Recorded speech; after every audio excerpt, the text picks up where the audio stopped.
Halo guys, kembali lagi di channel Yende. Dikarenakan saya sudah makan, jadi di video kali ini saya akan mendongeng alur cerita film Assassin's Creed yang dirilis pada tahun 2016. Perlu kalian ketahui bahwa film ini berlatar di alam semesta yang sama dengan video gamenya, tetapi menampilkan cerita orisinil yang bakal memperluas mitologi dalam seluruh seri game Assassin's Creed. Jadi menceritakan tentang pemuda yang dipaksa untuk mengingat leluhurnya yang ternyata seorang assassin. Dan bagaimana keseluruhan ceritanya? Daripada penasaran, mari kita simak alur ceritanya.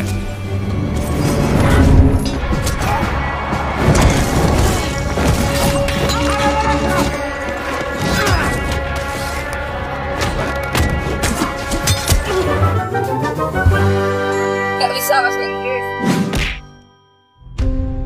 Film dibuka dengan teks dari Pak Bagong yang mengatakan bahwa selama berabad-abad, Ordo Kesatria Templar telah mencari apel Eden, yaitu sebuah artefak kuno yang mengandung kode kunci kehendak bebas. Dengan menguraikan kode kunci rahasianya, mereka akan memiliki kekuatan untuk mengendalikan semua kebebasan berpikir. Namun untuk mendapatkan apel Eden tidaklah mudah, karena mereka harus berhadapan dengan organisasi assassin yang memiliki misi mengamankan apel Eden tersebut. Scene lalu beralih pada tahun 1492 di Spanyol, di mana para persaudaraan assassin berkumpul untuk membahas misi terbaru mereka, yaitu mengamankan putra seorang sultan yang akan diculik oleh Kesatria Templar, di mana Kesatria Templar akan menggunakan si putra sultan untuk mendapatkan apel Eden yang saat itu disimpan dengan aman oleh si sultan. Para assassin itu dipimpin oleh assassin bernama Aguilar yang melakukan sumpah suci dengan memotong jari manisnya, sehingga Aguilar dapat menggunakan hidden blade atau pisau khusus yang terletak di bawah tangannya. Para sorbir a la luz. Ujuk-ujuk, scene kemudian berpindah ke 494 tahun kemudian, atau tepatnya tahun 1986 di California, di mana seorang bocil petakilan bernama Callum Lynch mengalami wabah saat melakukan atraksi lompat sepeda.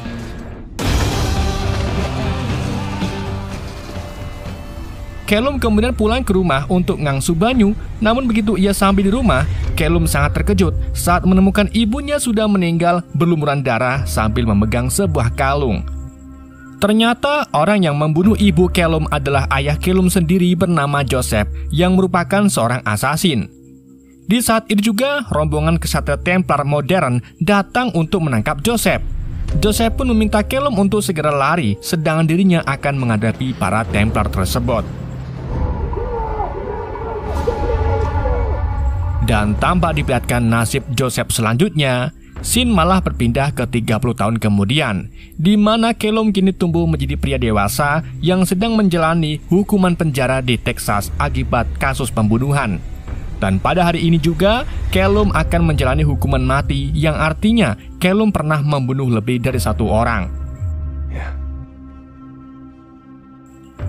Callum kemudian dikeluarkan dari sel dan dibawa ke ruang eksekusi, di mana Callum ini akan disuntik mati menggunakan zat kimia yang terbuat dari tai cicak. Eksekusi tersebut disaksikan beberapa orang penting, termasuk seorang ilmuwan wanita bernama Dr. Sophia Rikin.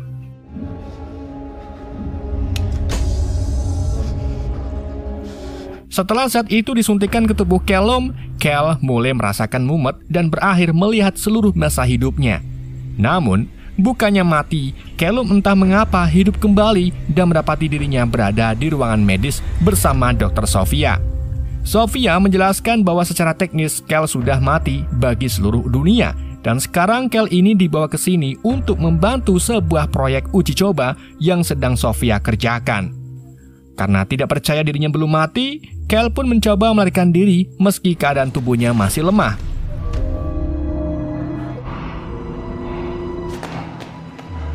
Cal lalu berakhir di sebuah ruangan yang penuh dengan pasien yang berpakaian sama seperti dirinya. Cal lalu berniat untuk bunuh diri dengan naik ke balkon. Namun Kel malah terkejut karena ternyata dirinya berada di Madrid, tepatnya di Yayasan Abstergo, yaitu sebuah organisasi swasta yang berupaya memberantas kekerasan. Ketika Sofia hendak menjelaskan semuanya ke Kel, petugas keamanan lebih dulu membius Kel dan membawanya ke sebuah ruangan kosong. This is my program. Di sana para petugas memasang pisau assassin atau hidden blade ke lengannya dan robot ikat pinggang khusus yang berfungsi membantu pergerakan Callum. Gak cuma itu, Callum juga dipasangi mesin sinkron DNA bernama Animus di lehernya. Sophia menjelaskan bahwa mesin ini akan membantu Kel dalam melihat kenangan leluhurnya yang hidup 500 tahun yang lalu. Yang mana leluhur Kel ini ternyata adalah Aguilar. Ketika Animus mulai diaktifkan, cahaya proyektor mulai menampilkan ingatan Aguilar melalui Kel. Di saat itulah tiba-tiba Animus mendorong Kel yang seketika membuat Kel melihat semua kenangan Aguilar di Inkuisisi Spanyol tepatnya tahun 1492. Selain melihat ingatan masa lalu, Animus juga bisa membuat Kel melihat dan merasakan segala sesuatu dari sudut pandang Aguilar yang pada saat itu sedang menjalankan misi dengan assassin lain untuk mengamankan putra Sultan Ahmed bernama Granada dari Kesatria Templar. Para kesatria Templar yang dipimpin oleh Komandan Ojeda akhirnya berhasil menangkap pangeran yang bersembunyi di rumah warga. Mereka lalu meletakkan pangeran ke dalam kandang. Namun sebelum mereka membawa pergi pangeran, Aguilar dan para assassin mulai muncul dan membunuh para kesatria.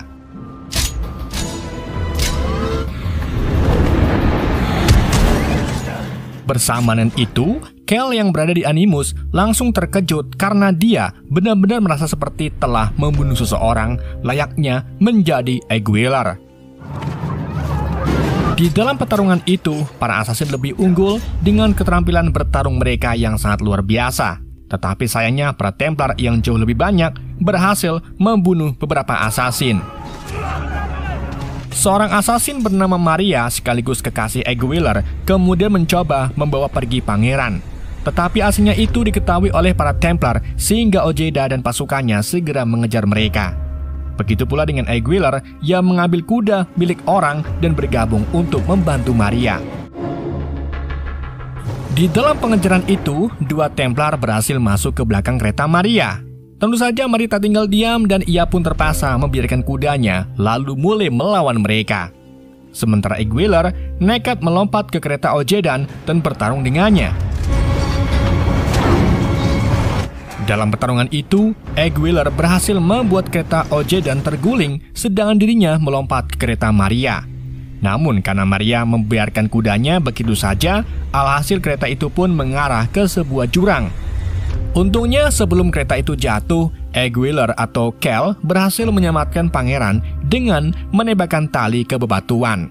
Dan di titik itulah Sophia memerintahkan teknisinya untuk mengeluarkan Kel dari Animus, sehingga Kel yang belum terbiasa langsung jatuh pingsan. Setelah itu, Sophia menemui ayahnya bernama Dr. Alan Rikin yang merupakan CEO Abstergo. Dan ternyata Dr. Rikin ini merupakan anggota Templar modern yang dulu menyergap rumah Kel. Rikin lalu meminta Sophia untuk terus menggali ingatan Kel yang mengarah ke Aguilar. Alasan Rikin melakukan semua ini yaitu untuk mencari artefak Apple Eden yang diduga disembunyikan oleh Aguilar. Dengan melihat ingatan Aguilar, maka mereka akan menemukan Apple Eden. Setelah mengobrol dengan Sophia, Rikin lalu menemui ketua Templar bernama Alan Ayen yang sudah berinvestasi miliaran dolar di Abstergo untuk menemukan Apple Eden. Dan karena Alan sudah keluar uang banyak, ia pun meminta Rikin untuk mendapatkan Apple tersebut secepat mungkin. How is your beautiful daughter? 1492. Good project. Setelah pingsan cukup lama, Callum akhirnya terbangun di sebuah sel yang dikelilingi oleh penjaga. Di saat itu juga, Kel masih melihat halusinasi Aguilar yang sepertinya ingin menyerang Kel. Setelah bayangan itu menghilang, Sophia datang dan menjelaskan bahwa halusinasi yang baru saja Kel alami disebut sebagai efek pendarahan. Karena mengira dirinya sedang dijadikan uji coba eksperimen, Kel pun mencoba menyerang Sofia. Untungnya Sofia berhasil menenangkan Kel dengan mengatakan kalau Kel akan belajar lebih banyak jika ia bekerja sama. Sofia kemudian membawa Kel ke laboratorium tempat mereka menyimpan berbagai macam peralatan para assassin. Di sana Sofia mengungkapkan kalau semua nenek moyang subjek tes di sini adalah assassin, termasuk Kel yang sejalur dengan Aguilar. Sofia juga menunjukkan bahwa para assassin ini dilahirkan dengan kecenderungan untuk melakukan kekerasan. Itulah mengapa Sofia dan ayahnya Rikin mencari Apple Eden karena apel tersebut mengandung benih ketidaktaatan manusia atau dosa yang pertama. Dengan meneliti apel itu, mereka akan tahu mengapa manusia bisa melakukan kekerasan dan setelah itu mereka akan menciptakan obat agar tidak ada lagi kekerasan. Sedangkan alasan Kel ada di sini yaitu untuk membantu mereka menemukan apel tersebut karena apel itu terakhir kalinya terlihat ada di tangan Aguilar. Jika Kel berhasil menemukan apelnya, maka ia akan dibebaskan dari sel ini. Kel kemudian pergi ke kantin untuk makan siang bersama para subjek tes lainnya. Kel lalu didekati oleh keturunan assassin bernama Musa yang mengatakan kalau semua subjek di sini mengamati Kel karena Kel merupakan keturunan Aguilar, sang pelopor para assassin. Musa juga memperingatkan Kel agar melindungi Apple Eden dari para Templar atau jika tidak, para assassin di sini akan menyerangnya. Namun, Kel tak peduli dan lebih memilih makan seblak. Sementara itu, Rikin meminta Sofia untuk mengirim Kel kembali ke Animus karena ketua Templar sudah memperingati mereka agar mendapatkan Apple Eden secepat mungkin. Di sini lain, Kel yang sedang melamun di kamarnya tiba-tiba melihat bayangan Aguilar yang secara langsung menyerangnya. Namun Kel mampu menahan serangan tersebut sampai akhirnya petugas-petugas datang dan memukuli Kel. Setelah itu Kel pun diseret ke Animus secara paksa.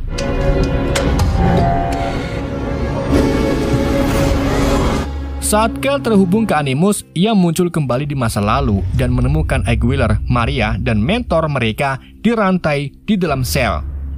Sementara para Templar telah berhasil menangkap pangeran. Ketiganya kemudian dibawa keluar untuk dieksekusi bakar di depan umum.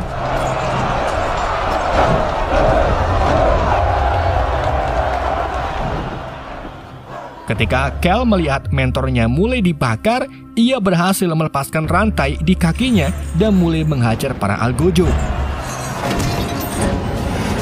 Ia juga melepaskan Maria sehingga keduanya bisa bersatu melawan para Templar. Di tengah kekacauan itu, Aguilar menumpahkan minyak tanah yang menyebabkan tempat itu terbakar hebat. Keduanya lalu mengambil kesempatan ini untuk melarikan diri melalui atap.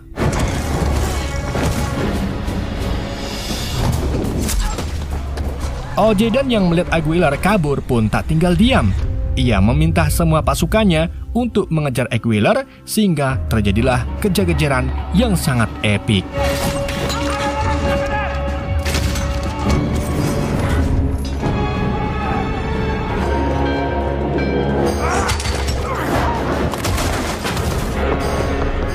Dalam pengejaran itu, Aguilar dan Maria melakukan banyak gerakan combo untuk menjatuhkan para Templar yang menyerangnya.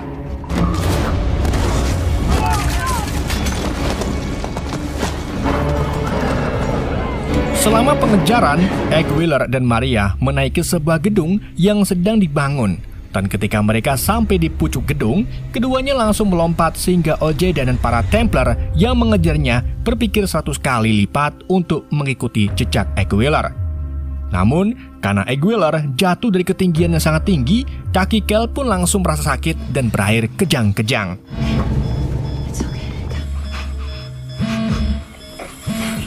Setelah ditolong oleh medis, Kel kemudian ditenggelamkan di kolam khusus untuk pemulihan. Setelah pemulihan, Kel ditempatkan di kursi roda, di mana Sofia memberikan kalung milik ibu Kel yang entah mengapa ada di sini. Sofia pun mengungkapkan kalau Rikin sengaja mengambil kalung itu saat menyelidiki kematian ibu Kel. I aim to change that. I'm a scientist. Kel lalu kembali ke kamarnya, di mana Kel sudah tidak lagi merasakan sakit di bagian kakinya. Gak cuma itu, Kel juga mulai berlatih gerakan Egg-Wheeler yang sudah ia pelajari melalui Animus. Karena takut Kel akan menjadi assassin seperti Egg-Wheeler, Ricky pun mengunjungi Kel untuk menjelaskan konsekuensi berat jika Kel tidak menemukan apelnya. You had a discomfort. I had to keep things in the family, huh? Rikin lalu membawa Kel ke sebuah ruangan khusus para subjek yang enggan terhubung ke Animus, di mana para subjek tersebut terlihat sakit serta mentalnya tidak stabil. Rikin lalu menunjukkan pedang assassin yang digunakan ayah Kel untuk membunuh ibunya dan mengatakan bahwa selama ini Joseph ada di ruangan ini. Seketika, Kel pun langsung emosi. Rikin lalu meminta petugas untuk mengosongkan ruangan ini sehingga Kel bisa meluapkan emosinya kepada sang bapak. Kel lalu mengambil pedang itu dan berjalan mendekati ayahnya yang sekarang sudah tua. Kel mengancam ayahnya dan menuntut jawaban mengapa Joseph membunuh istrinya. Joseph lalu mengatakan kalau ibu Kel juga seorang assassin keturunan Egg-Wheeler. Joseph juga mulai bercerita kalau pada masa itu Templar telah menemukan teknologi Animus yang berfungsi untuk menggali ingatan para leluhur assassin menggunakan keturunannya. Dan karena ibu Kel keturunan assassin Egg-Wheeler serta tak ingin apel jatuh ke tangan Templar, ibu Kel pun meminta Joseph untuk membunuhnya. Dan seharusnya Joseph ini juga membunuh Kel, namun karena ia tak tega, Kel pun meminta Kel untuk pergi Joseph pun meminta Kel untuk pergi dari para Templar. Setelah mendengar kejelasan dari sang ayah, Kel pun memutuskan untuk tidak membunuh ayahnya dan malah berniat menyelesaikan misinya dalam menemukan Apple Eden. Mengetahui hal itu, para subjek tes lainnya pun mencoba menahan Callum, tetapi Kel berhasil mengalahkan pria itu dengan dibantu oleh para petugas. Kel lalu pergi ke Animus dengan sangat percaya diri. Dan setelah terhubung, Kel langsung terhubung ke Egg-Wheeler yang sedang berada di atas istana Sultan Ahmed bersama Maria. Di sana Maria menghadiahkan Egg-Wheeler kalung yang sama seperti milik ibu Kel. Sementara itu di istana, pasukan Templar dan Ojeda mendatangi Sultan sambil membawa pangeran. Setelah bertemu Sultan, Templar meminta Sultan untuk menukarkan keselamatan pangeran dengan Apple Eden. Karena tidak ingin putranya kenapa-napa, Sultan pun akhirnya mengambil Apple Eden yang selama ini ia simpan.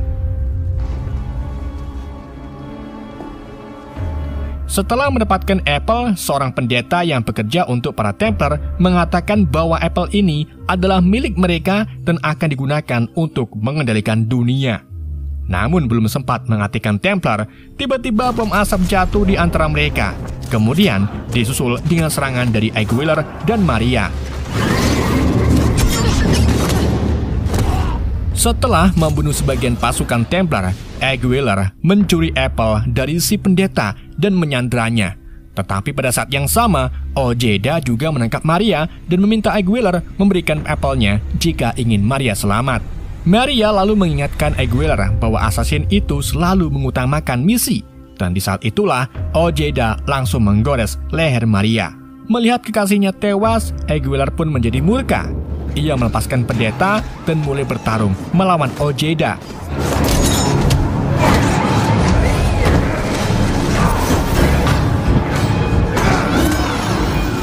Dalam pertarungan itu, Ojeda berhasil mengalahkan Egg-Wheeler. Sebelum Ojeda mengakhiri hidup Egg-Wheeler, Maria yang sekarat berkata, "Pergilah." Dan dari situlah Egg-Wheeler segera meraih mesin panah lalu menembakkannya ke tubuh Ojeda. Egg-Wheeler kemudian mengeksekusi Ojeda dengan Hidden Blade-nya.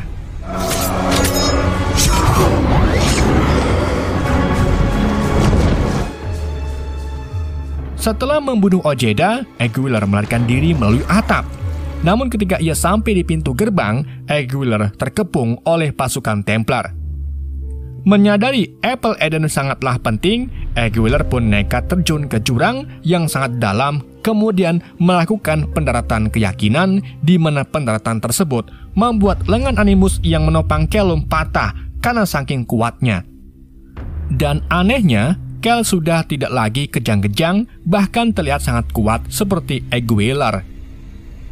Meskipun Animus rusak, untungnya Sofia masih memiliki data ingatan Callum dan Aguilar, sehingga ia pun bisa melacak kemana perginya Aguilar setelah terjun ke sungai.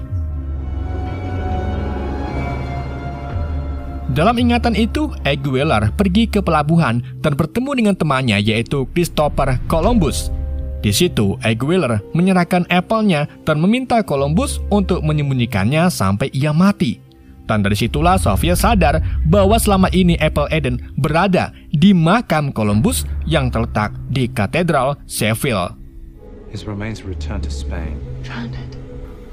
Sementara itu, Mosa mencuri bom asap kuno dari lab dan meledakkannya di ruang rekreasi, di mana semua subjek mulai memukuli para penjaga, termasuk Joseph. Namun karena sudah tua, Joseph pun tertikam dan meninggal.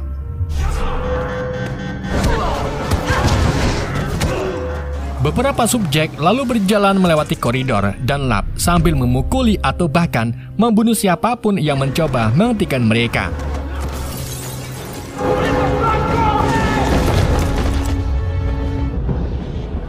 Pada saat yang sama, Cal dikelilingi oleh hantu para leluhur assassin termasuk Aguilar dan Joseph.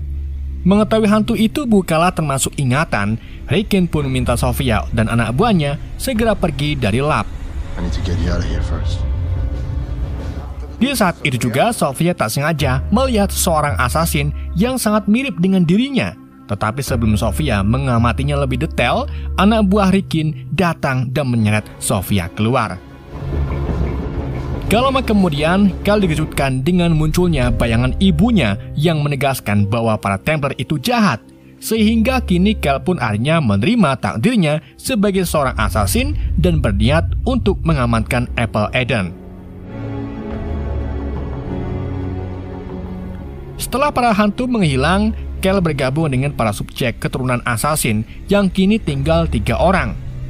Mereka lalu mengambil beberapa senjata assassin di lab dan kemudian mulai melawan para penjaga.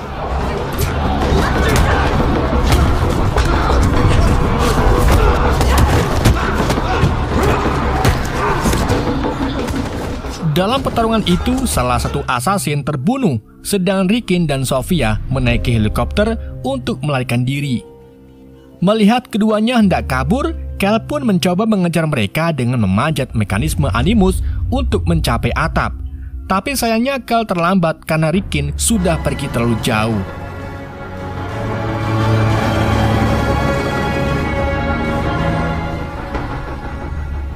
Rikin dan Sofia kemudian tiba di makam Columbus. Keduanya akhirnya menemukan Apple Eden yang disimpan di peti mati Columbus.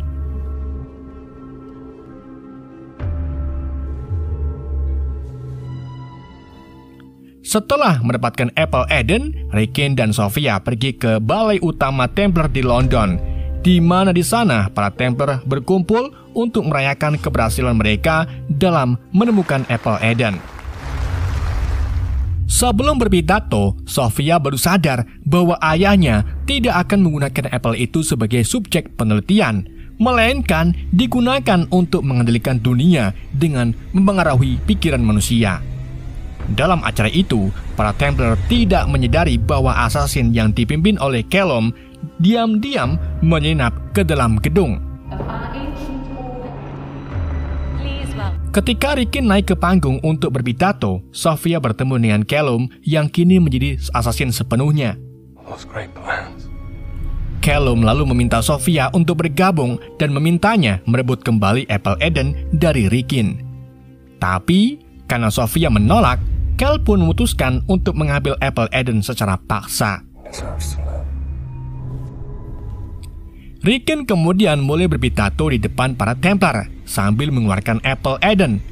Dan saat bola apple itu diaktifkan, cahaya mulai keluar dari dalam bola, yang mana cahaya inilah yang bisa memengaruhi pikiran umat manusia. Namun sebelum cahaya itu menyebar, Cal tiba-tiba muncul di belakang Rikin dan langsung membunuhnya.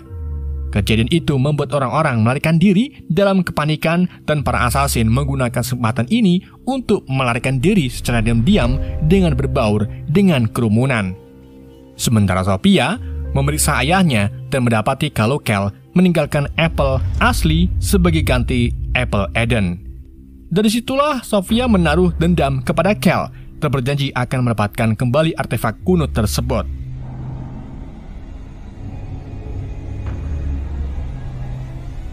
Cal, Mosa, dan salah satu assassin bernama nggak tahu namanya kemudian berdiri di atas gedung. Ketiganya lalu berjanji akan menjaga Apple dari para Templar modern. Dan film pun berakhir. Oke guys, itulah alur cerita film Assassin's Creed. Semoga kalian terhibur dengan alur cerita yang saya bawakan. Mohon maaf jika ada kesalahan dalam penyampaiannya ataupun penyebutan nama. Pesan yang tidak bisa kita ambil dari film ini, jika hidung Anda merasa gatal, mungkin itu bukan pertanda baik. Tetapi coba ceklah kalau itu mungkin adalah upil. Sekian dari Anda, sampai jumpa di video berikutnya.